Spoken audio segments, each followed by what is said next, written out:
What's up, guys? My name is Zack, and today I am driving a 2024 Jeep Wrangler Sport S. Up front is a 3.6-liter V6, and down below is an 8-speed automatic transmission. Now, I am super excited to be driving this Wrangler for two reasons. First of all, it has an interesting engine and transmission combo, and we'll talk about why that is here in a second. But the second reason is that I've driven the top of the food chain when it comes to the Wrangler, the 392, and I loved that automobile. But now this is towards the bottom. It's not quite the base. We do have a couple amenities in here, but it is less than half the price of a 392, and so let's see where you save and how this Wrangler stacks up. But if you would like to submit your own vehicle and have it reviewed here on the channel, you can head on over to my website, zackpradel.com/submit. It's a quick and easy submission form. It takes under a minute to fill out,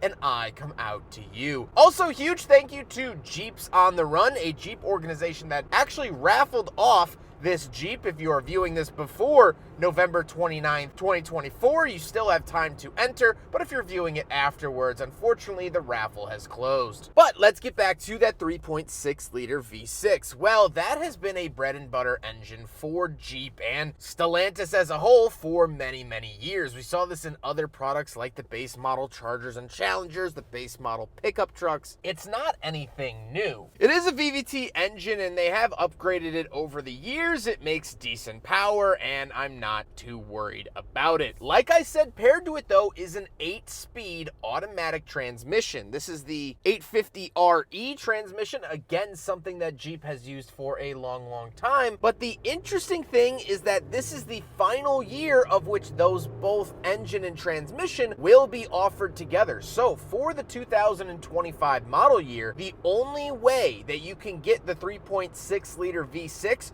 will be with a 6-speed manual transmission. So they're keeping the engine just for the manual. Every other Wrangler will either come with the 2-liter turbo engine, or you can still get the big brawny V8 up at the upper trims, but that'll be it. You cannot get this car next year with the 8-speed automatic and 3.6-liter V6. If you want the auto, you gotta go either way, and if you want that V6, you have to get a manual transmission. It'll be interesting to see how that plays out. So we have a final year combo in this Wrangler. Last but not least, of course, the Wrangler is 4-wheel drive. There is no 2-wheel drive offering. How does it feel to drive the Jeep Wrangler? Well, I actually really like the V6. It's a good middle ground over the 2-liter turbo. I like it a lot better than the 2-liter turbo, and quite frankly, I worry about it less than the 2-liter turbo. But it's also not the fire-breathing V8 that I averaged about 9 miles to the gallon when I had one. The automatic shifts good, it's fine. You just are driving a Jeep. You're very unaerodynamic. The ride is gonna be pretty harsh, but that's not news to anyone who's buying a Jeep. You don't buy a Jeep for a nice ride. You buy it for its off-road capabilities. And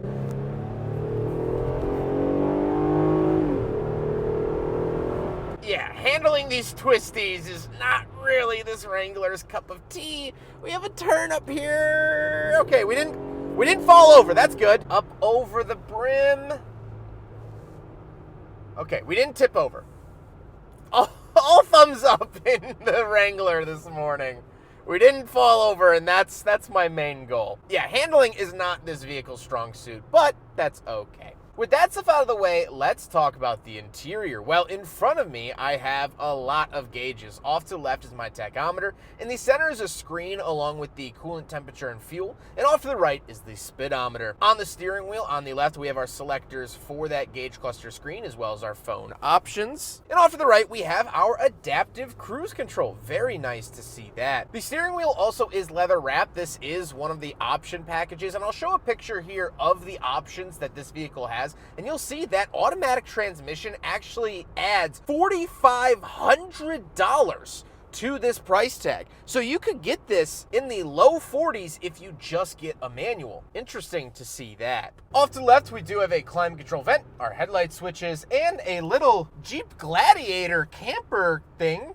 Kind of cool to see that. And moving out of the door, we do have power mirrors, power locks, and that's it. Although for 2025, power locks will become standard. Moving into the center, we do get our infotainment display. This is the standard infotainment system. I do like the Apple CarPlay and Android Auto. I think it's laid out pretty well and it works pretty well. It can be a touch laggy at times, but I'm not complaining. Most modern screens are every once in a while. And here is the backup camera in case you were curious. Down below that, we have 2 climate control vents and our climate controls. No dual zone here, just single zone climate, along with our volume and tune knobs, but we also have mute and auto start stop on and off, traction control, hill descent control, and our screen off button.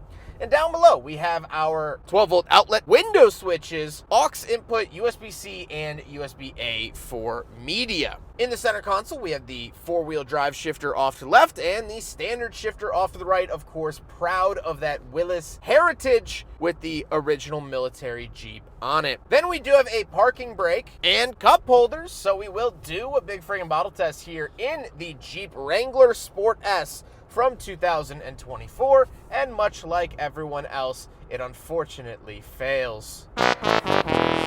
And the seats are cloth. They do have nice gold stitching on them, which I really enjoy, but they're cloth and absolutely nothing to show off. However, at the upper trim levels of the Wrangler, you can now get power seats, something that was previously unavailable. So if you do need power seats, you can find them. You're just going to pay quite a bit more coin. However, speaking of seats, we do have back seats, so let's go do a back seat review. All right, so we're in the back of the 2024 Jeep Wrangler Sport S, and a couple of things to note. First of all, knee room is good and headroom is good, especially, of course, when the roof comes off, and we'll talk about that in a second.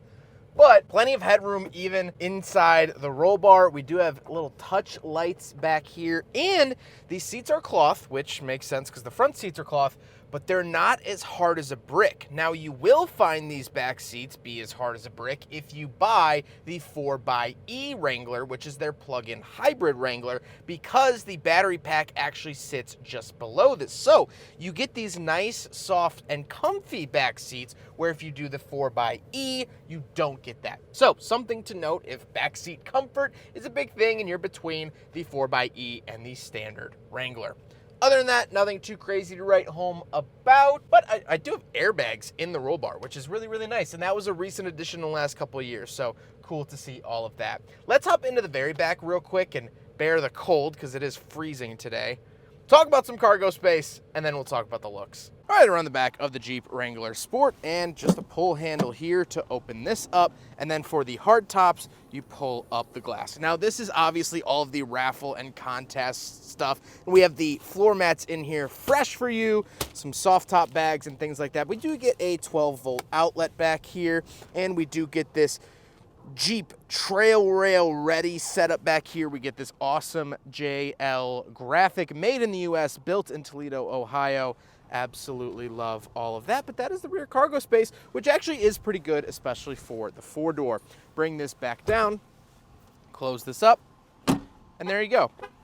Now we gotta talk about the looks, and as I mentioned, this vehicle was raffled off if you're viewing this after November 29th, 2024. So you can see it has all of these stickers on it to advertise the raffle and things like that. Besides that, looking beyond the stickers, I've always liked the way that the Wrangler looks. I think they've done a good job of updating it without completely skewing it. It's still very, very Jeep. But again, I think it looks pretty modern. These wheels are also optional as well, so that will add to the price, as you saw earlier. But again, I'll show the option list here on the screen for added info. Of course, as it is with every other Wrangler, you can take the top off. This does have the optional hard top, which unlatches for the front two, and then the rear is a big cap. So I really, really like the usability of this. I like being able to just remove one cap at the front if I want a little bit of fresh air, or of course, getting a friend to help out and removing the full cap, which is a little bit of a process, but I like that I have that ability. With all of that being said, let's get on to my final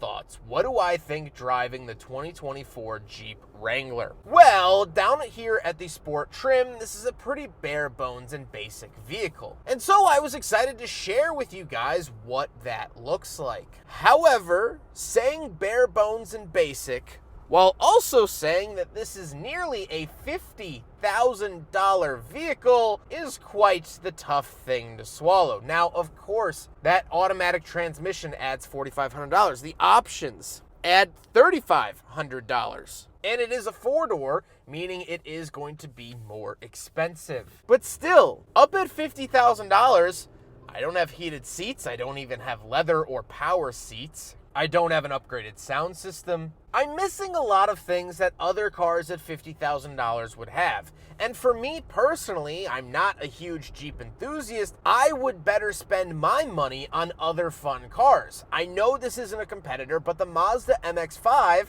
maxed out price is $35,000. It's the most you could spend buying a new Miata. I would much rather have my secondary fun or even daily driver car be something like that.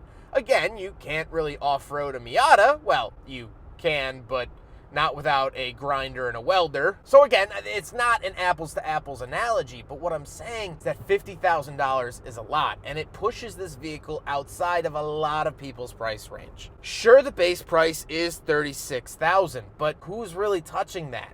No one. Jeep loves to say, hey, we have it offered at $36,000, but that's not realistic. I could easily tell people, yeah, at one point I weighed 190 pounds. I just wouldn't tell them that I was talking about the third grade. So this is the reality in which we live. Jeeps are now $50,000 if you want a new one that's relatively lean.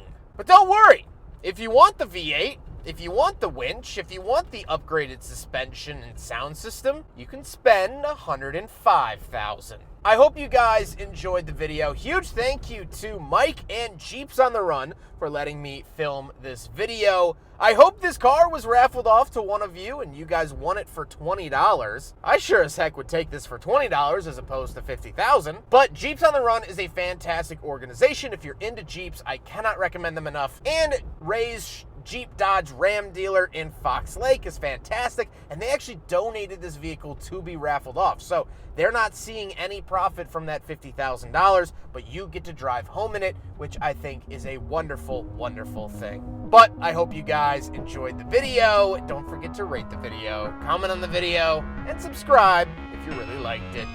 Take care, guys.